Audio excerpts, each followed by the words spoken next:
naroon ng kanilang pagtatalo.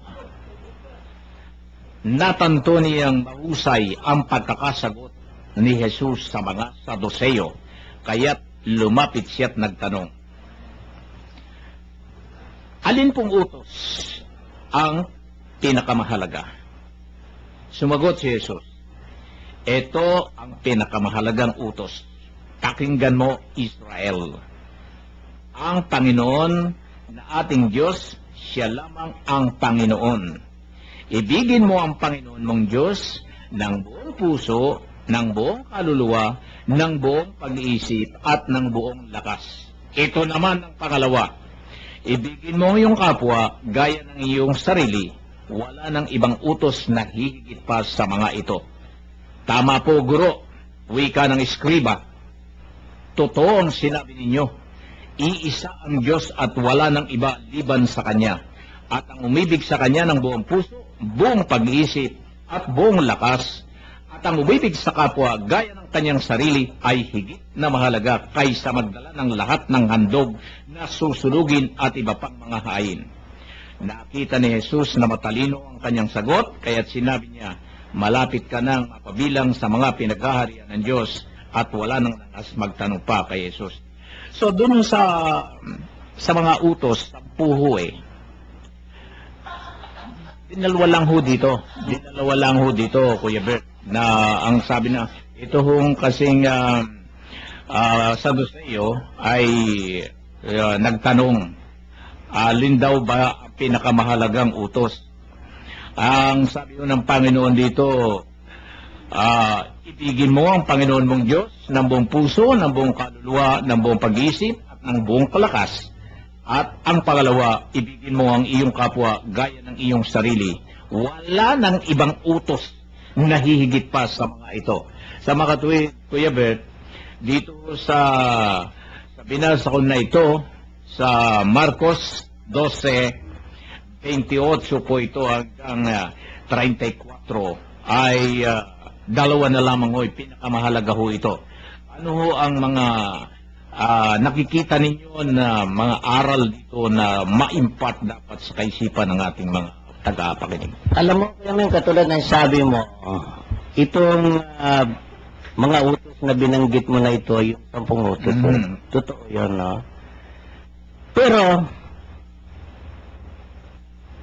kumbaga sa kinompres ng Panginoon o sinaming up niya, yung 10, naging 2 na lang. No? Una, tingnan natin, lamang ba ang Diyos sa 10 utos na ito? Ang sabi niya, ibigin mo ang iyong Diyos ng buong pag-iisip, ng buong kaluluwa. Ito ang unang utos. Pangalawa, magsimba ka sa araw ng linggo. Para Diyos yan. Kuyamin, ang mga kasunod nun ay puro sa tao. Para sa tao. Kukunti lang ang sa Diyos. Ano ibig ko sabihin? Kahit na ano pang mangyari, mas marami ang para sa tao kaysa sa Diyos.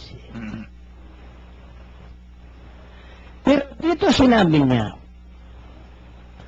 ang pinakamalagang utos ay ibigin mo ang Diyos ng buong puso. Kaya, bakit kayong mga Katoliko? Bakit may 3 persona kayo? Diba? Iisa lang ang Diyos, maliwanag Kaya, kung titingnan natin ito, Kuya Min, may katwiran sila. Di ba? Meron silang katwiran eh. Pero may dinugtong ang Panginoon. Ikalawa, ibigin mo ang iyong sarili. Ibigin mo ang iyong kapwa. Katulad ng iyong sarili. At ang lahat ng ito, ang buong kautusan ni Moises ay nasunod mo na. Ang ibig kong sabihin ko yan, dito sa salitang ito, at sa mga ibang salita ng Panginoon na sinasabing, iisa lang ang Diyos, yun ang kanilang kinukuwang mga talata o sitas sa Biblia. Pero, babasahin natin. Malapit na, pero mahalaga ito, Kuya Meng. Buksan mo sa John.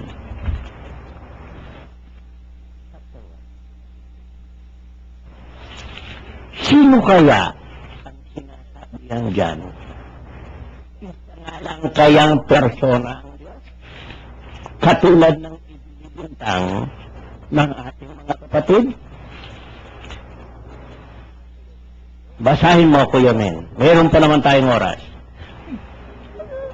Sa Jan, sa Juan, sa pasimula pa'y naroon ang salita. Kasama ng Diyos ang salita. Sandali, Kuya. Sa pasimula pa, naroon na ang salita. At ang salita ay kasama ng Diyos. Okay? Kasama na siya ng Diyos sa pasimula pa. Okay, inulit niya. Okay? Sa pamamagitan niya, nilikha ang lahat ng bagay. Kanino nilikha ang lahat ng bagay? Kanino? Para kanino? Para kanino, Kuya Min? Para doon sa salita. Okay? Para sa salita, kaya nalikha ang lahat ng bagay. Okay? Tuloy mo, Kuya Min. At walang anumang nalikha ng hindi sa pamamagitan niya. Mula sa kanya ang buhay, at ang buhay ay siyang ilaw ng sangkatauhan. Sino nagmula ang buhay? Kanino nagmula?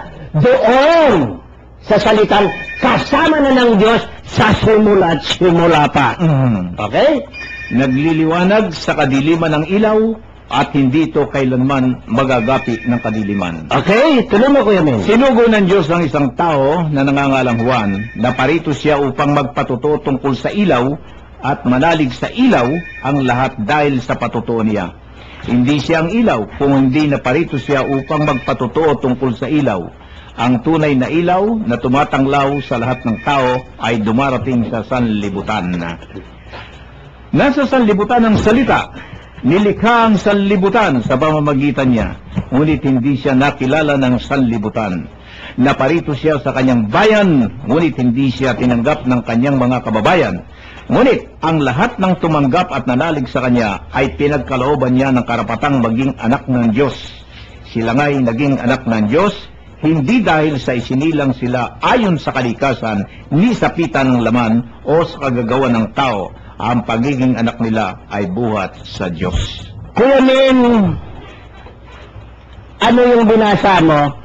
Hanggang doon sa talata 13? Hanggang 13. Hanggang 13. Pakinggan po natin, mga ginigiliw naming tagapakinig, ang susunod na talatang babasahin ni Kuya Min sa talata 14.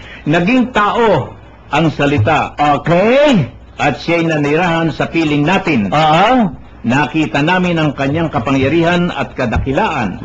Puspos ng pag-ibig at katapatan. Tinanggap niya mula sa Ama ang kapangyarihan at kadakilaang ito bilang bugtong na anak. Siya maging salita niya na nagkatawang tao. Ang salita ay Diyos at ang salita ay nagkatawang tao. Paano natin ngayon tatanggihan ito? Paano natin ngayon sasabihin na walang ikalawang persona? Na hindi kikilalanin ng Panginoong Yesus.